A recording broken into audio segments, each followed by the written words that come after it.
Hello दोस्तों, आपका स्वागत है नोबलिफाई चैनल पर। और आप देख रहे हैं हमारे साथ प्राचीन इतिहास, जिसमें आज हम पढ़ेंगे वैदिक काल के बारे में और वैदिक काल से संबंधित कुछ क्वेश्चंस। Question number 1। तो आर्य शब्द का शाब्दिक अर्थ क्या है? आर्य शब्द का शाब्दिक अर्थ क्या है? ऑप्शन है हमारे वीर या योद्धा, श्रेष्ठ या कुलीन, पुरोहित, विद्वान। तो हमारा ऑप्शन नंबर बी बिल्कुल सही होगा, जो है हमारा श्रेष्ठ या कुलीन। श्रेष्ठ या कुलीन, आंसर नंबर बी हम लिख देंगे। Question number 2। इनमें से किस फसल का ज्ञान वैदिक काल के लोगों को नहीं था? जो नीचे फसल दी गई हैं, इनमें से किन फसल का ज्ञान वैदिक काल के लोगों को नहीं था? ऑप्शन है हमारे जौ, चावल, गेहूं, तम्बाकू। तो हमारा ऑप्शन नंबर डी बिल्कुल सही होगा, जो है तम्बाकू। तम्बाकू वैदिक काल से के लोगों को परिचित नहीं थी। Answer D. Question number 3। किस वेद में प्राचीन वैदिक युग की संस्कृति के बारे में सूचना दी गई है? प्राचीन वैदिक युग की संस्कृति के बारे में सूचना दी गई है। ऑप्शंस हैं ऋग्वेद, यजुर्वेद, अथर्ववेद, सामवेद।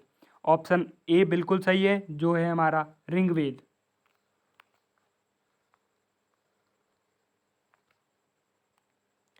Question number 4। वेदों की संख्या कितनी है? ये बिल्कुल अच्छा क्वेश्चन है। वेदों की संख्या कितनी है? 2, 3, 4, 5। ऑप्शन नंबर हमारा सी बिल्कुल सही है, जो है 4। वेदों की संख्या कितनी है? 4 है। आपको एक लाइन से मैं बता देता हूँ। ऋग्वेद, सामवेद, यजुर्वेद, अथर्ववेद, 4 वेद हैं हमारे। तो आंसर नंबर सी सही हो गया। Question number 5। भारत के राज चिन्ह में प्रयुक्त होने वाले शब्द सत्यमेव जयते किस उपनिषद से लिए गए हैं? किस उपनिषद से लिए गए हैं? ऑप्शन हैं मुंडक उपनिषद, कठोपनिषद, ईश उपनिषद, इनमें से कोई नहीं। आंसर नंबर ए बिल्कुल हमारा सही होगा, जो है हमारा मुंडकोपनिषद। जो सत्यमेव जयते, जो हमारा भारतीय राज चिन्ह है, उस पर सत्यमेव जयते जो लिखा है वो कहाँ से लिया गया है? मुंडकोपनिषद से। आंसर हो गया आंसर नंबर ए। Question number 6। ऋग्वैदिक आर्यों का मुख्य व्यवसाय क्या था? जो ऋग्वैदिक आर्य थे उनका मुख्य व्यवसाय क्या था? ऑप्शन है कृषि, पशुपालन, शिक्षा, व्यवसाय। तो हमारा ऑप्शन नंबर बी बिल्कुल सही है, जो है पशुपालन। क्या है? पशुपालन। Answer number B. Question number 7।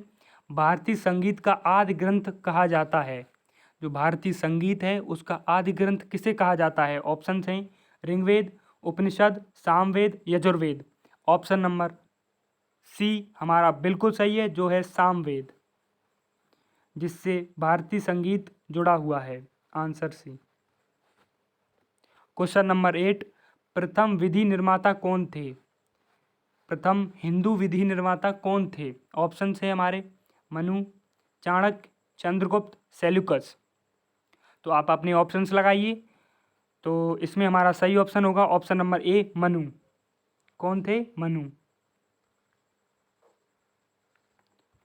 Question number 9। Krishna भक्ति का प्रथम और प्रधान ग्रंथ है? कृष्ण जी की भक्ति का प्रथम और प्रधान ग्रंथ कौन सा है?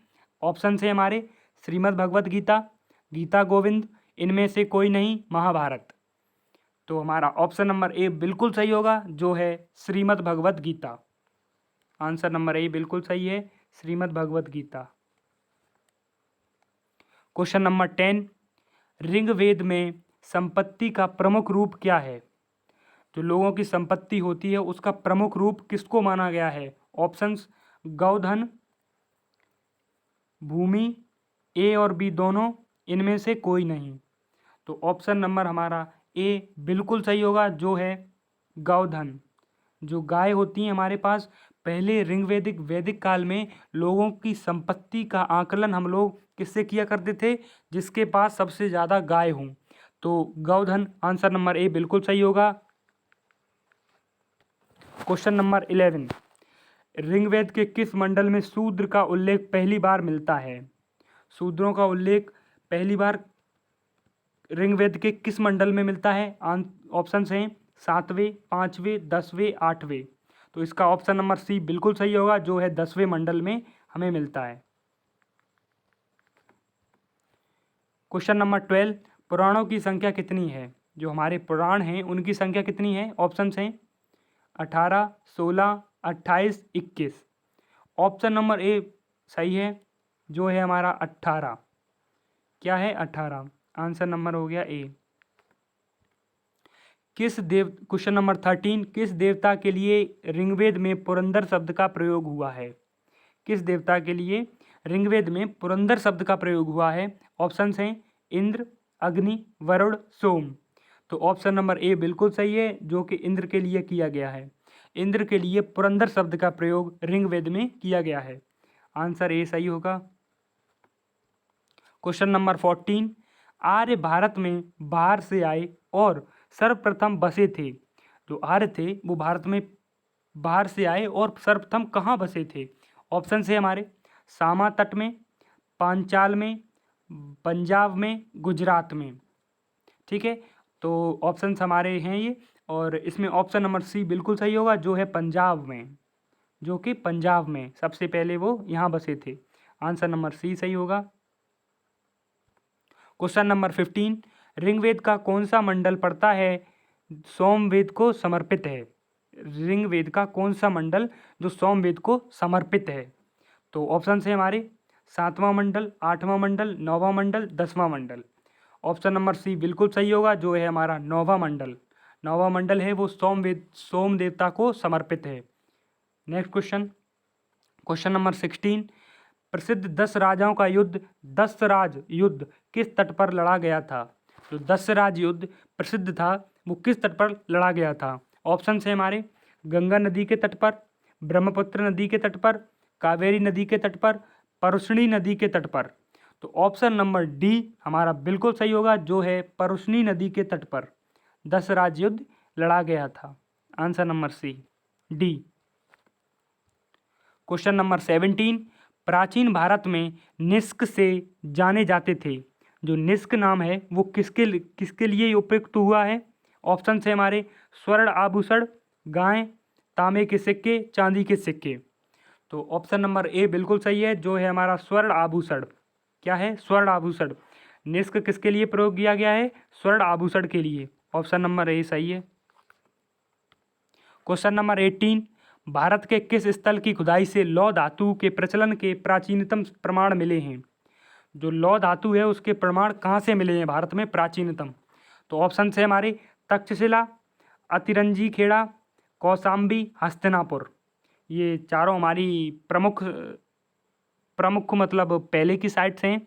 तो हमारा ऑप्शन नंबर बी बिल्कुल सही होगा, जो है अतिरंजी खेड़ा। ऑप्शन नंबर बी बिल्कुल सही है, अतिरंजी खेड़ा। क्वेश्चन नंबर 19, निम्नलिखित में किसका संकलन ऋग्वेद पर आधारित है? किसका संकलन ऋग्वेद पर आधारित है? कौन से वेद का संकलन ऋग्वेद पर आधारित है? ऑप्शंस हैं यजुर्वेद, सामवेद, अथर्ववेद, इनमें से कोई नहीं। तो हमारा सही ऑप्शन होगा ऑप्शन नंबर बी, जो है हमारा सामवेद। जो सामवेद का संकलन है वो ऋग्वेद पर आधारित है। ठीक है, ऑप्शन नंबर बी सही होगा। क्वेश्चन नंबर 20, यज्ञ संबंधी विधि विधानों का पता चलता है। जो यज्ञ संबंधी विधि विधान होते हैं, कर्मकांड होते हैं, उनका पता कौन से वेद से चलता है? ऑप्शन है हमारे ऋग्वेद से, यजुर्वेद से, सामवेद से, ब्राह्मण ग्रंथों से। तो ऑप्शन नंबर ए हमारा सही होगा, जो है ऋग्वेद से। ऑप्शन नंबर ए सही होगा, ऋग्वेद से। आशा करता हूँ आपको पूरा समझ में आया होगा, और ये क्वेश्चंस आप अपनी नोटबुक में नोट कीजिए, और हमारे नोवलीफाई चैनल को लाइक करें, शेयर करें और सब्सक्राइब करें। Thank you.